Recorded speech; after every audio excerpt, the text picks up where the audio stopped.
नमस्कार, कैसे हो? देखिए आज की वीडियो हम देखते हैं कोशिका विभाजन क्या होता है, सेल डिवीजन क्या होता है। सपोज तुम्हारा हाथ कट गया या पैर कट गया या पैर की उंगली कट गई या हाथ की उंगली कट गई, कहीं से छुला गया, कहीं से रगड़ा गया, कुछ भी हो गया, तो कुछ दिनों आप देखते होंगे यार ये तो वैसा का वैसा हो गया, ये कैसे हो गया। इसी को हम कहते हैं क्या, सेल डिवीजन या कोशिका विभाजन।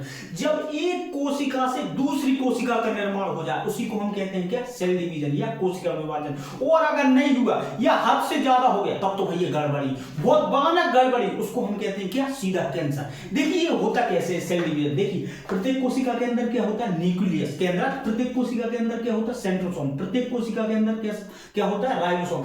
जब कहीं कहीं की कोशिकाएं कट जाती हैं या मर जाती हैं, सपोज यहाँ की कोशिकाएं मर गई, किसी ने कस के मुक्का धर के दिया था, अब बगल की कोशिकाओं की न्यूक्लियस झांक कर देख रहे होंगे, ओहो किसी ने मुक्का धर दिया, उसके थोड़े का नक्शा ही बिगड़ गया, तुरंत आदेश देगा किसको, अपने सेंट्रोसोम को, चच्चा किसी ने मुक्का धर दिया, उसके थोड़े का नक्शा ही बिगड़ गया, फटाफट बनाओ। तो अब सेंट्रोसोम क्या करेगा, धड़ाधड़ नई कोशिकाएं बनाने लग जाएगा, धड़ाधड़ नई कोशिकाएं जनरेट करने लग जाएगा। अब न्यूक्लियस आदेश देगा किसको, राइबोसोम को, चच्चा किसी ने मुक्का धर दिया था, उसके थोड़े का नक्शा ही बिगड़ गया था, सेंट्रोसोम बना रहा है, तुम फटाफट बड़ा कर दो, मतलब विकास कर दो। तो आप देखते होंगे एक हफ्ते के अंदर अंदर तुम्हारा थोबड़ा जैसे का तैसे दिखने लगता होगा। तो भैया कोशिका विभाजन, सेल डिवीजन में मेनली तीन ही चीजों का रोल होता है।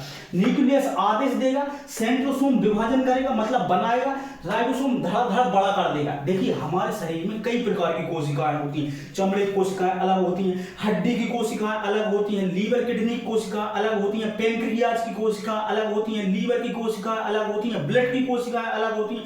तो भैया हर एक चीज की कोशिकाएं अलग होती हैं, सबका अपना अपना अलग अलग डिपार्टमेंट होता है। चमड़े की कोशिका का न्यूक्लियस चमड़े का आदेश देगा, हड्डी की कोशिका का न्यूक्लियस हड्डी का आदेश देगा, लीवर किडनी की कोशिकाओं का न्यूक्लियस लीवर किडनी को ठीक करने का आदेश देगा, ब्लड की कोशिका का न्यूक्लियस ब्लड का आदेश देगा। तो भैया सबका अपना अपना डिपार्टमेंट होता है। कभी आपने देखा है हड्डी की कोशिका का न्यूक्लियस चमड़े का आदेश दे रहा है या चमड़े की कोशिका का न्यूक्लियस हड्डी का आदेश दे रहा है? कभी नहीं। और अगर दे रहा है तब तो भैया गड़बड़ी, बहुत भयानक गड़बड़ी, वो तो कैंसर हो जाएगा। तो भैया सबका अपना अपना डिपार्टमेंट होता है। चमड़ा कट गया, बगल की चमड़े की कोशिकाओं को न्यूक्लियस चमड़े का ही आदेश देगा, हड्डी टूट गई, हड्डी की कोशिका का न्यूक्लियस हड्डी का ही आदेश देगा, लीवर डैमेज हो गया तो लीवर की कोशिकाओं का न्यूक्लियस लीवर को ठीक करने का आदेश देगा। लेकिन कभी कभी क्या होता है, छोटा न्यूक्लियस ही पकड़ा जाता है, उसके अंदर की इंफॉर्मेशन ही उड़ जाती है, उल्टा सीधा आदेश देने लग जाता है, चमड़े की जगह हड्डी का, हड्डी की जगह चमड़े का। क्या यहां से मान के चलो कि आपकी चमड़ा कट गया, कह देगा हड्डी निकाल दो, या एक काम करो यहां से लटका दो, या एक काम करो यहां से हड्डी निकाल दो। तो भैया ये सब होता है किस, न्यूक्लियस के पगलाने की वजह से। सेंट्रोसोम तो राइबोसोम का खाली काम होता है न्यूक्लियस के आदेशों का पालन करना। जब तक आप किसी को आदेश नहीं देगा सामने वाला कैसे बना देगा। ऐसा कभी हुआ कि आपने खाने का ऑर्डर दिए नहीं, बेटर पहले ही लेके आ गए, लो ठूस लो, कभी नहीं। तो भैया सेंट्रोसोम राइबोसोम का खाली काम होता है न्यूक्लियस के आदेशों का पालन करना। जब तक न्यूक्लियस आदेश देगा ये दोनों कुछ करेंगे नहीं। तो भैया ये कैंसर का मेन कारण क्या होता है, न्यूक्लियस का पगला जाना, उसके अंदर की इंफॉर्मेशन ही हो जाती है। सेंट्रोसोम राइबोसोम तो टुकुर टुकुर देखते रहते हैं, छोटा न्यूक्लियस हमको एक बार आदेश भर दे दे, देखना ऐसी ऐसी चीजें बना के लटकाएंगे कि छोटा अस्पताल के चक्कर लगाते लगाते मर जाएगा, लेकिन हम रुकने वाले नहीं।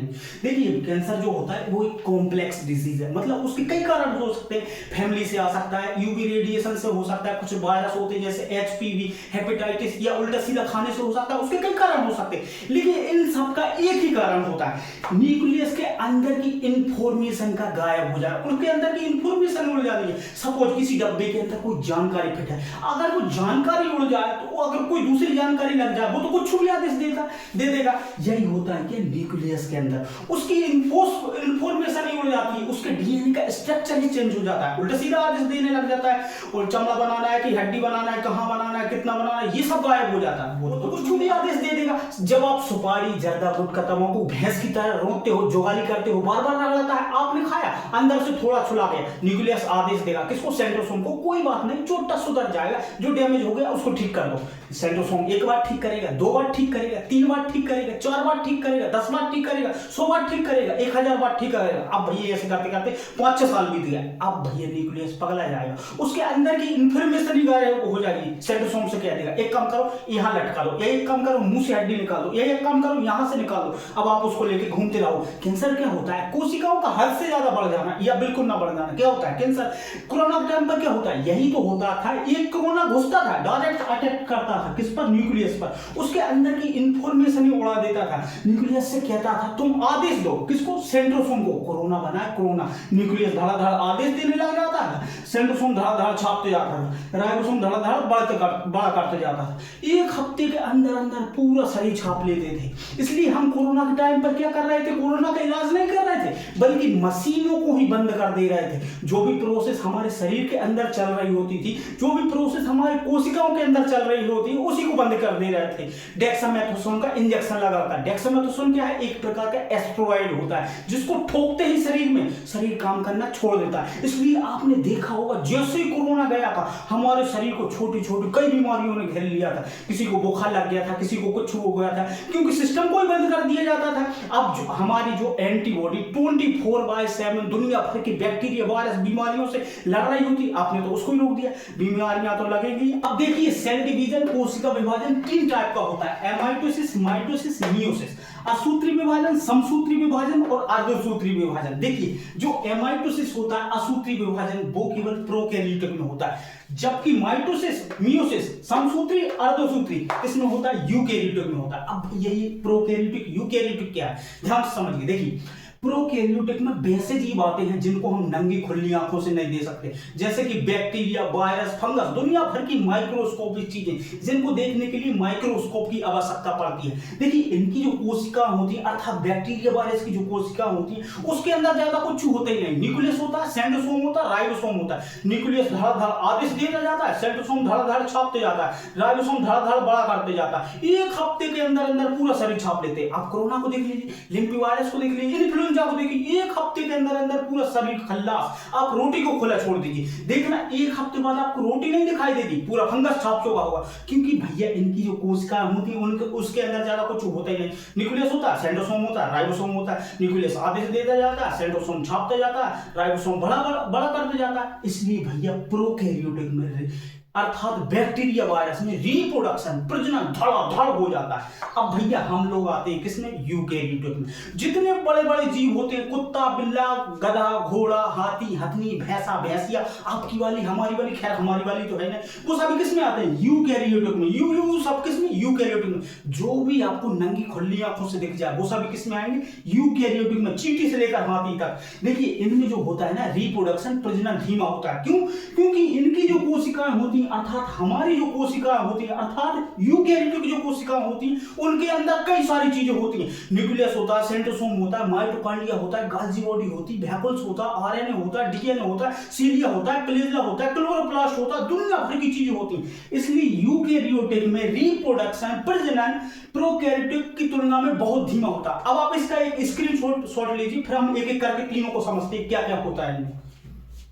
देखिए एमाइटोसिस असूत्री विभाजन में होता क्या है? केवल किसमें होगा? प्रोकैरियोटिक में, बैक्टीरिया वायरस में। नाम से स्पष्ट हो रहा होगा, असूत्री का मतलब कोई नियम कानून नहीं, कोई सूत्र फॉर्मूला फॉलो करने वाला नहीं, धड़ाधड़ बनते चला जाएगा। कितना बनेगा किसी को नहीं पता। कोरोना को देख लीजिए, घुसेगा एक हफ्ते के अंदर अंदर पूरा शरीर छाप लेगा। चुट्टों का खानदान ऐसे बढ़ता है जैसे कि एक हफ्ते के अंदर अंदर पूरा पृथ्वी छाप लेंगे। देखिए इसमें क्या होता है, एक जनक कोशिका होती है, अर्थात एक मदर सेल होती है, अर्थात एक मूल कोशिका होती है। अचानक उसका आकार बड़ा होने लगता है, साथ ही साथ उसके जितने भी अंदर, उसके अंदर जितनी भी कोशिकाएं होती है, न्यूक्लियस होता है, सेंट्रोसोम होता है, राइबोसोम होता है, क्रोमोसोम होते हैं, उनका आकार भी बढ़ने लगता है। बीच में एक धागा बनकर लिपट जाता है, जिसको हम कहते हैं स्प्लेंडर फाइबर।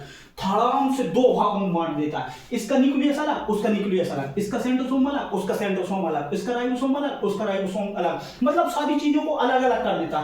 ऐसे करते करते भैया 1 का 2, 2 का 4, 4 का 8, 8 का 16, 16 का 32, 32 का 64 का पूरा शरीर छाप लेंगे, पता ही नहीं चल पाता, क्योंकि चोटों के अंदर ज्यादा कुछ होता नहीं है। सॉरी, केवल न्यूक्लियस होता है, राइबोसोम होता है, सेंट्रोसोम होता है। न्यूक्लियस आदेश देता जाता है, सेंट्रोसोम छापता जाता है, राइबोसोम बड़ा करता जाता है। एक हफ्ते के अंदर अंदर पूरा पृथ्वी को छाप लेते हैं, मतलब पूरा शरीर को छाप लेते हैं। अब आप एक चीज सोचो, अगर एमाइटोसिस असूत्री विभाजन प्रोकैरियोटिक की जगह, अर्थात बैक्टीरिया वायरस की जगह यूकैरियोटिक में हो जाए, अर्थात हमारी कोशिकाओं में हो जाए, क्या होगा? को सीधा कैंसर हो जाएगा भैया। क्यों? क्योंकि चोटियों का कोई कूद ही नहीं पड़ता, कितना विभाजन होगा, कितना बनेगा, एक बार जो स्टार्ट हुआ धड़ाधड़ बनते ही चले जाता है। अब भैया हमारे में तो होता है जितनी कोशिकाएं मरती उतनी कोशिकाएं बननी चाहिए, यहाँ तो एक बार जो स्टार्ट हुआ पता ही नहीं चलेगा कितना बन जाएगा, अगर ज्यादा बन गया तो हमारे में कैंसर हो जाएगा। इसलिए हम लोगों में माइटोसिस नहीं होता, हम लोगों में होता है क्या? मियोसिस और माइटोसिस। ठीक है, अब आप इसका स्क्रीनशॉट लीजिए, फिर देखते हैं माइटोसिस मियोसिस। देखिए माइटोसिस समसूत्री केवल किसमें होगा? यूकैरियोटिक में, अर्थात हमारी कोशिकाओं में। नाम से स्पष्ट हो रहा होगा, समसूत्री का मतलब बराबर बराबर। इसमें नियम कानून फॉलो होता है भैया, जितनी कोशिकाएं मरती हैं उतनी ही कोशिकाओं का निर्माण होता है। सपोज यहाँ की 100 कोशिकाएं मर गई, अब बगल की कोशिकाएं 100 ही कोशिका का निर्माण करेगी, न कम न ज्यादा। अगर ज्यादा कर दी तब भी कैंसर, अगर बिल्कुल ना की तब भी कैंसर। देखिए मानव में 99% माइटोसिस समसूत्री विभाजन ही होता है। हाथ कट गया या पैर कट गया, या पैर की उंगली कट गई, हाथ की उंगली कट गई, लीवर डैमेज हो गया, किडनी डैमेज हो गया, शरीर में कुछ भी हो गया हो, माना कि क्या होगा? माइटोसिस समसूत्री विभाजन ही होगा, मतलब बराबर बराबर जितनी कोशिकाएं मरेंगी उतनी ही कोशिका का निर्माण होगा। मियोसिस अर्धसूत्री विभाजन केवल जन्म के समय होता है, इसको ध्यान में रखिएगा। देखिए इसमें क्या होता है, इसमें भी एक मदर सेल होती है, अर्थात एक जनक कोशिका होती है। अचानक उसका आकार भी क्या होता है? बढ़ने लगता है। साथ में उसके अंदर जितने भी कोशिकाएं होते हैं, ये यूकैरियोटिक है तो इसके अंदर कोशिकाओं की संख्या बहुत ज्यादा होती है। क्या? माइटोकॉन्ड्रिया होता है, गाल्जी बॉडी होती है, राइबोसोम होता है, सेंट्रोसोम होता है, सीलिया होता है, प्लेटलेट होता है, दुनिया भर की चीजें होती है। हमने तो बस आपको दिखाने के लिए ये तीनों मेन चीज है, लेकिन इसके अंदर बहुत सारी चीजें होती है। क्या? न्यूक्लियस, सेंट्रोसोम, राइबो, ये तीन मेन चीज है बस बताने के लिए, कि इसके अंदर क्या बहुत सारी चीजें होती है। तो इसका क्या होता है? अचानक आकार बढ़ने लगता है, साथ ही साथ इसके अंदर जितने भी कोशिकाएं होते हैं उनका आकार भी बढ़ने लगता है। बीच में एक धागा बनकर लिपट जाता है, जिसको हम क्या कहते हैं? स्प्लेंडर फाइबर, और धीरे धीरे करके दो भागों में बांट देता है। इसका न्यूक्लियस अलग, उसका न्यूक्लियस अलग, इसका सेंट्रोसोम अलग, उसका सेंट्रोसोम अलग, इसका राइबोसोम अलग, उसका राइबोसोम अलग, और दुनिया भर की चीजें होती। तो इसका माइटोकॉन्ड्रिया अलग, उसका माइटोकॉन्ड्रिया अलग, गाल्जी बॉडी इधर, उसका गाल्जी बॉडी, तो मतलब सबका अलग अलग हो जाती है धीरे धीरे करके। देखिए जो माइटोसिस होता है, मतलब समसूत्री, वो कई स्टेप्स में होता है, हम उसको देखते हैं।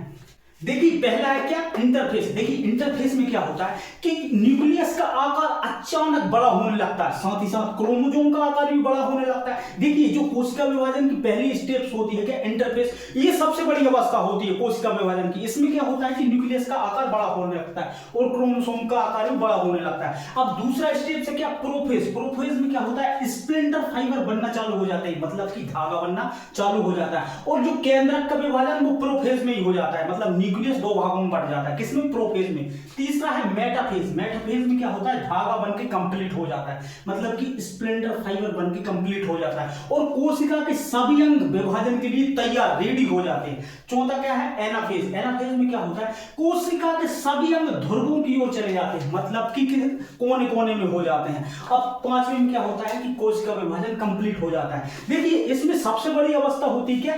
सबसे बड़ी अवस्था होती है इंटरफेस। इसमें शुरू में क्या होता है?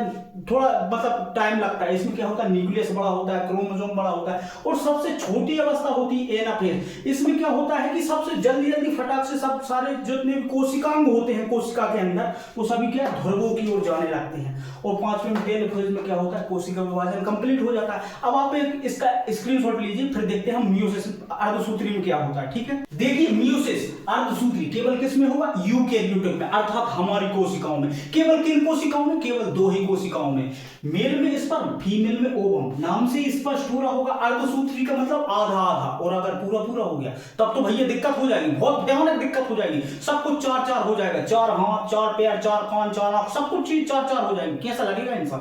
दानव हो जाएगा। देखिए इसमें क्या होता है? एक मेल कोशिका होती है क्या? स्पर्म, और एक फीमेल कोशिका होती है क्या? ओवम। दोनों में क्रोमोसोम की संख्या कितना? 46। इसमें भी 46, उसमें भी 46। देखिए प्रत्येक कोशिका में जो क्रोमोसोम होते हैं उनकी संख्या 46 ही होती है। तो देखिए अब ये क्रोमोसोम के क्या दो भाग होते हैं, एक होता है ऑटोसोम, एक होता है ओलोसोम। ऑटोसोम की संख्या कितना होता है? 44। ओलोसोम की संख्या कितना? 2। सेम वैसा का वैसा फीमेल में होता है। देखिए ऑटोसोम जो होता है वो शरीर का निर्धारण करता है, जबकि ओलोसोम क्या होता है? लिंग, जेंडर डिसाइड करता है। इसका मतलब भैया अगर ऑटोसोम गड़बड़ाया तो भैया शरीर में बिगाड़ आ जाएगा, और भैया ओलोसोम गड़बड़ाया तो जेंडर चेंज हो जाएगा। देखिए कैसे, ये कैसे होता? आधा आधा होना चाहिए। देख सको यहां से कितना 22 आ गया। अब फीमेल से भी कितना आ गया, स्पर्म से, तो 22 आ गया। तो 22 कितना हो गया 44। मतलब कि इसका मतलब भैया शरीर में कोई गड़बड़ नहीं हो, कोई दिक्कत नहीं है। अब इधर से आ गया क्या, इधर एक्स वाई होता है, इधर से एक्स होता है। अब इधर से आ गया x मतलब 1, इधर से भी आ गया x मतलब क्या हो गया लड़की। क्या हो गया लड़की, मतलब कोई दिक्कत नहीं है, लड़की हो गई। अब देखिए इधर से आ गया 22 और इधर से भी आ गया 22 और इधर से आ गया क्या y मतलब y और इधर से आ गया x, तो क्या हो गया लड़का। इसका मतलब भैया लड़का होगा ये लड़की, ये कंप्लीट डिपेंड करता है किस पर, पुरुष पर।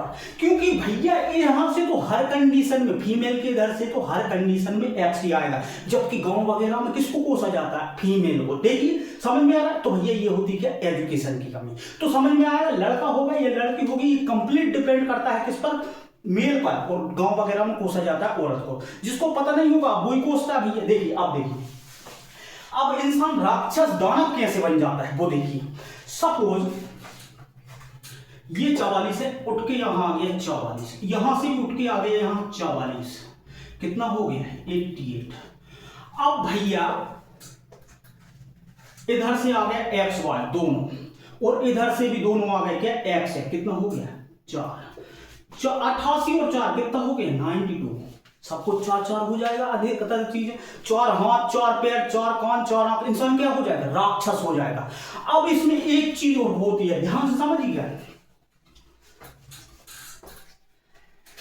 सपोज यहां से 44 आ गया, यहां से आ गया ये दोनों और यहां से आ गया एक ही, तो क्या होगा सिंड्रोम हो जाएगा। सिंड्रोम क्या होता है, क्रोमोसोम में होने वाली मतलब गड़बड़ी को हम क्या कहते हैं सिंड्रोम, या लेस देन क्या मोर देन, लेस देन 46 या मोर देन क्या 46। 46 से कम हो गया या 46 से ज्यादा हो गया तो क्या हो जाता है सिंड्रोम। सिंड्रोम में क्या होता है, किसी का होंठ कट जाता है तो किसी का शरीर मंगोलाइड हो जाता है। नेक्स्ट वीडियो हम सिंड्रोम देख लेंगे। अब आप इसका एक क्या लीजिए स्क्रीनशॉट लीजिए, ठीक है, बढ़िया सा।